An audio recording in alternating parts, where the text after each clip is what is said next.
Сәлем достар, сіздермен бірге Шынар Тілеуімбердина. Бүгінгі видеода құрақ құраудың ең оңай 6 тәсілімен бөлісетін боламын. Бірінші тәсілді көрсету үшін бізге 2 түстегі мата, 2 тік төртбұрыш керек болады. 2 тік төртбұрышымыздың өңін бетпе-бет қаратып, бірін-біріне қойып, жаңағы инемен түйреп алатын боламыз да, диагоналды сызық жүргізіп, сол сызықтың шетінен тігіске келтіріп 0,7 сантиметрден тағы да 2 сызық сызып шығамыз. Мінекей, видеода көріп отырғандарыңыздай, міне енді осы жаңағы тең ортасындағы диагоналды сызықтың екі шетіндегі сызықты түзу тігіспен тігіп өтетін боламыз. Жалпы достар, негізгі үш бұрыштарды қиып алып, бір-біріне қосқаннан гөрі осы тәсілмен қоссаңыздар өте түзу және оңай болады. Енді тең ортасындағы сызық бойына қиып өтеміз. Мінекей, біздің үш бұрыштарымыз дайын болды. Тігістерді қақ жарып, әдемілеп бір үтіктеп алатын боламыз. Кейін шетінде шығып тұрған артық маталарды тегістеп қиып шығатын боламыз. Мінекей. Көрпеше, одеял құрау үшін осындай детальдерді көбірек дайындап алып, осылай әртүрлі бағытта өзіңізге ұнаған бағытта қойып шықсаңыз болады. Мінекей, бірнеше тәсілді дәл осы үш бұрыштардан жасауға болады. Міне. Өзіңіздің фантазияңызға қарай осылай бір жинап аласыз да, сосын қосып шықсаңыз болады.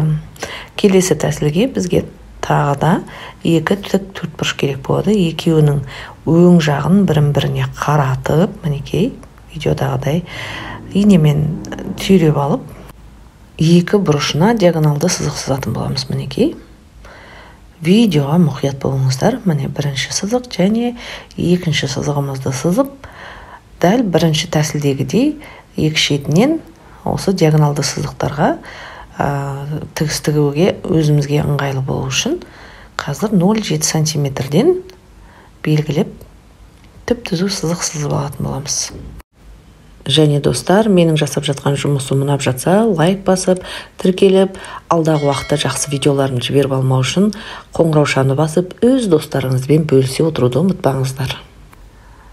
Сонымен екінші диагоналды сызығымызға екі жақ шетіне параллельді сызықтарымызды тігісіміз түзу болу үшін сызып алғанымыз абзал. Мінекей, енді қарасаңыздар, тең ортасындағы сызықты қалдырамыз да, екі шетіндегі сызықты осы сызық бойына тігіп шығамыз. Мінекей. Бірінші және екінші тең ортасындағы сызықпен түзіліп қиятын боламыз қазір. Міне. Екінші диагоналды сызықты тігіп алдық. Мінекей. Енді тең ортасынан тағы да осындай сызық сызамыз, қараңыздар. Сол кезде дәл осы дайындап жатқан деталімізден 8 бөлшек шығатын болады. Мінекей, бірінші қидық, екінші рез қиямыз, үшінші диагоналды сызықтармен қиямыз. Мінекей, төртінші диагоналды сызық. Сол кезде 8 осындай деталь шығатын болады. Үтікпен бір басып, артығын қиып тастайтын боламыз. Осындай біркелкі 8 деталь шығатын болады. Сонымен дайындап алған 8 деталіңізбен әртүрлі бағытта қойып ойнауға болады.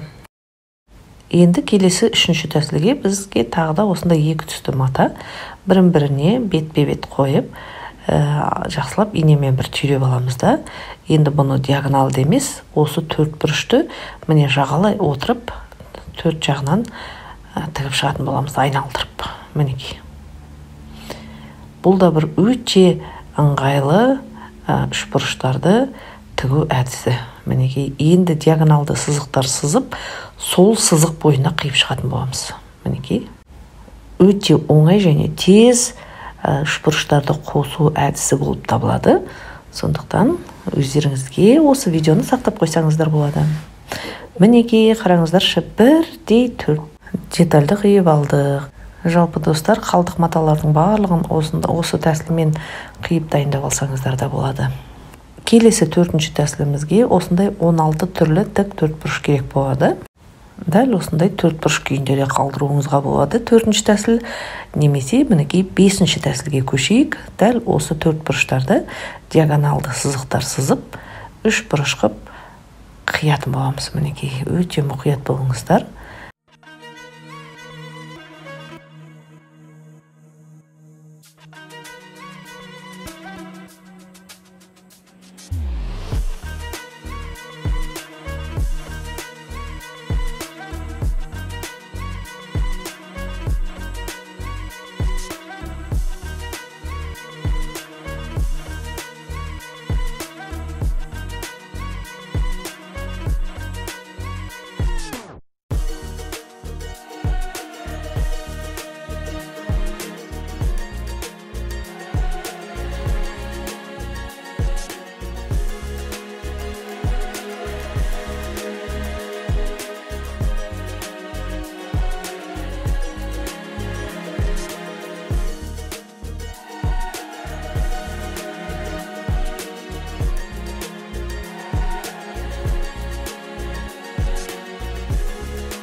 Видеода барлығы түсінікті болды деген ойдамын. Мінекей, енді қазір осы қиып алған бөлшектеріміздің орнын ауыстырудың арқасында қандай керемет әдемі дүние шығайын деп тұр, көрдіңіздер ме? Достар, менің жасап жатқан жұмысым ұнап жатса, лайк басып, тіркеліп, өз достарыңызбен бөлісе отыруды ұмытпаңыздар.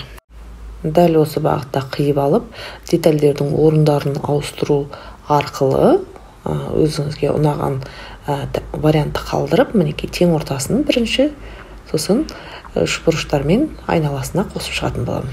Мінекей сонымен дайын. Ұнаса лайк басыңыз. Келесі 6-шы тәсілге алдында қиып алған детальдерге әдемі бір құрақ түрін көрсететін боламын. Мінекей орысша айтқанда вертушка дейді ғой, жұлдызшалар. Дәл осы құрақ түрімен төсек жапқыш құрасаңыз өте әдемі шығады. Ол үшін сыртындағы мына көк түсті негізгі түс етіп қалдырып, ортасындағы қызыл түсті ғана әртүрлі түспен құрасаңыз әдемі болады. Достар, арнамды қолдау ретінде лайк басып, тіркеліп, қоңыраушаны басуға ұмытпаңыздар. Назарларыңызға көп рахмет. Келесі видеода кездескенше.